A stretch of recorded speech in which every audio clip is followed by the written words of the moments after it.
বন্ধুরা, আজকে আমাদের বিষয় হলো পাওয়ার ন্যাপ, যা বিশ্লেষণ করলে দাঁড়ায় a short sleep taken during the working day in order to restore once mental alertness. আমরা জানবো পাওয়ার ন্যাপ কী, কিন্তু তার আগে কিছু কথা বলে নিই।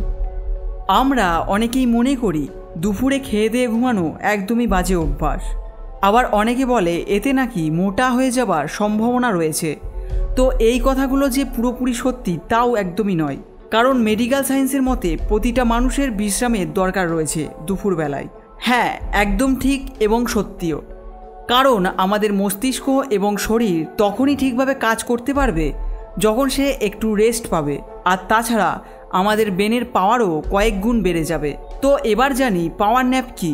যখন আপনি কোনো কাজ করছেন এবং কাজ করতে করতে যখন হালকা ঘুমের ঝুল আসে, তখন আপনি একটু শুয়ে নেন, ঠিক আবার কিছুক্ষণের মধ্যেই উঠে পড়েন, সেটাকেই আমরা বলবো পাওয়ার ন্যাপ। পাওয়ার ন্যাপ আমাদের শরীরের জন্য বেশ উপকারী একটা বিষয়। এটা কম সময়ে আপনার শরীরকে তরতাজা করতে পারে। পাওয়ার ন্যাপ কতটা সময় নিয়ে নেওয়া জরুরি আপনি একটু ভেবে দেখুন। যখন আমরা ট্র্যাভেল করি, মানে ধরুন যখন ট্রেনে বা বাসে বসে আছি, তখন আমাদের হালকা ঘুমের ঝুল আসে, অনেকেরই আসে। এটাকে বৈজ্ঞানিক ভাষায় মাইক্রো ন্যাপ বলা হয়ে থাকে।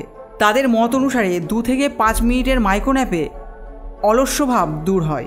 যদি কোনো মানুষ 5 থেকে 18 মিনিটের ঘুম নেয়, তাকে বৈজ্ঞানিক ভাষায় মিনি ন্যাপ বলা হয়ে থাকে। তাদের অনুসারে 5 থেকে 18 মিনিটের ঘুমে যে কোনো মানুষের স্মৃতিশক্তি খুব ভালো হয়। বৈজ্ঞানিক মত অনুসারে 20 থেকে 30 মিনিট পর্যন্ত যেটা নেওয়া হয় সেটাকে বলা হয় পাওয়ার ন্যাপ। এর মাধ্যমে যে কোনো মানুষের ব্রেনের শক্তি আরও বেশি বৃদ্ধি পায় এবং সে অনেকটা ফ্রেশ ফিল করে।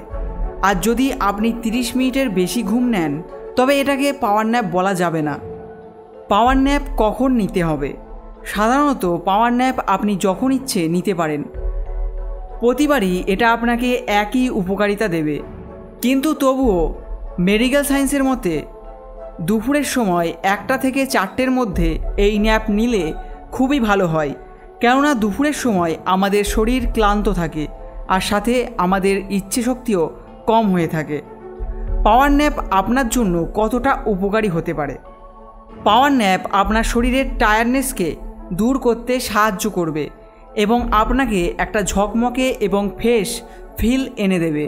পাওয়ার ন্যাপের মাধ্যমে আপনার স্মৃতিশক্তি ভালো হবে এবং পাওয়ার ন্যাপ আপনার মস্তিষ্কের মাংসপেশি এবং কোষগুলিকে বিশ্রাম দিয়ে আরাম পৌঁছাবে, আর যার কারণে আপনার ব্রেন আরও শক্তিশালী, আরও ভালো স্মৃতিশক্তি প্রদান করবে আপনাকে। কিন্তু আপনি চাইলে 45 মিনিট অবধি পাওয়ার ন্যাপ নিতে পারেন, বাট সেটাকে আস্তে আস্তে 30 মিনিটে নিয়ে আসবেন।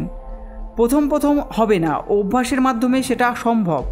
আর 30 মিনিট পার করে যদি 1 থেকে 1.5 ঘন্টা শুয়ে থাকেন, দেন সেটা ঘুমে পরিণত হয়, আর যেটা আপনার শরীরের জন্য ভালো নয়, কারণ ওই ঘুম থেকে আপনার শরীরে মেদ বাড়ে।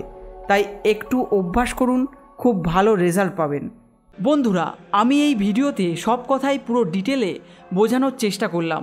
যদি আপনার এখনও ভিডিওর সাথে রিলেটেড কোনো প্রশ্ন থেকে থাকে, তবে আপনি আমাকে কমেন্ট করে প্রশ্ন করতে পারেন। আমি আপনার কমেন্টের উত্তর যত তাড়াতাড়ি হয় দেবার চেষ্টা করব। কিন্তু বন্ধুরা, আমাদের কমেন্টের নোটিফিকেশান আপনি তখনই পাবেন যখন আপনি বেল আইকনকে অন করবেন। যদি আপনি চ্যানেলকে সাবস্ক্রাইব করেছেন, তবে বেল আইকনকে অবশ্যই প্রেস করে রাখবেন। আজকের জন্য বন্ধুরা এইটুকু। আবার দেখা হবে একটা নতুন ভিডিওর সাথে। যদি আপনার ভিডিওটি ভালো লাগে, তবে দয়া করে লাইক করবেন, চ্যানেলকে সাবস্ক্রাইব করবেন। আর ভিডিওটিকে দেখার জন্য অনেক ধন্যবাদ। আপনার দিন শুভ হোক।